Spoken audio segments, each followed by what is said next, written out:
Hello दोस्तों, welcome to plan BPSC. आज हम फिर एक नए टॉपिक के बारे में बात करेंगे, मालदा गैप या राजमहल गारो गैप। ये क्या है? यहाँ से क्वेश्चंस बहुत पूछे जाते हैं बीपीएससी में। आपको पता है कि ट्रेंड बदल चुका है, वहाँ पे स्टेटमेंट वाइज क्वेश्चन आते हैं। तो जब हमें इसकी समझ होगी कि आखिर ये क्या है और क्या डिफरेंसेस है, तो हम क्वेश्चंस को आसानी से कर पाएंगे। आइए बात करते हैं मालदा गैप या राजमहल गारो गैप के बारे में।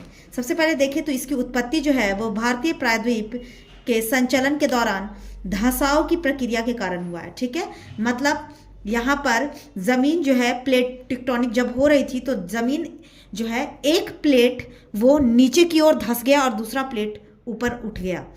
इसके द्वारा छोटा नागपुर का राजमहल पर्वत मेघालय के गारो पर्वत से अलग हो गया। ठीक है, छोटा नागपुर जो क्या झारखंड में है, ठीक है ना, राजमहल पर्वत मेघालय के गारो पर्वत से अलग हो गया, इसलिए राजमहल गारो गैप कहते हैं। राजमहल गारो गैप कहते हैं, जबकि पश्चिम बंगाल में इसे मालदा गैप कहा जाता है। ठीक है, मालदा गैप गंगा और ब्रह्मपुत्र नदियों के द्वारा लाए गए अवसादों का मालदा राजमहल गैप में निक्षेपण के से डेल्टाई मैदान का निर्माण हुआ है। ठीक है, यह डेल्टा कैसे हुआ है?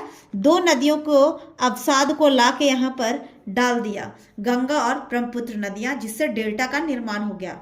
इस डेल्टाई मैदान में पीट मृदा, ये इंपॉर्टेंट है, पीट मृदा की उपलब्धता के कारण ही मैंग्रोव वनस्पति का विकास हुआ। इस क्षेत्र में पाए जाने वाला सुंदरबन भारत में सर्वाधिक जैव विविधता वाले क्षेत्रों में से एक है।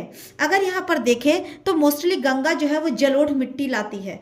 ठीक है, तो हम यहाँ गलती क्या कर बैठेंगे कि जब हमसे क्वेश्चन ये पूछा जाएगा कि राजमहल गारो गैप जो है डेल्टाई क्षेत्र, उसमें कैसा मिट्टी पाया जाता है, तो गंगा का नाम सुनकर हम जलोढ़ लगा देंगे, लेकिन नहीं, क्योंकि गंगा के साथ साथ ब्रह्मपुत्र नदियां भी है, इसीलिए यहाँ पर पीट मृदा होगी, और पीट मृदा अगर हुई तो यहाँ पर मैंग्रोव फॉरेस्ट उत्पन्न होंगे। ठीक है, इस बात का ध्यान रखिएगा। Thank you.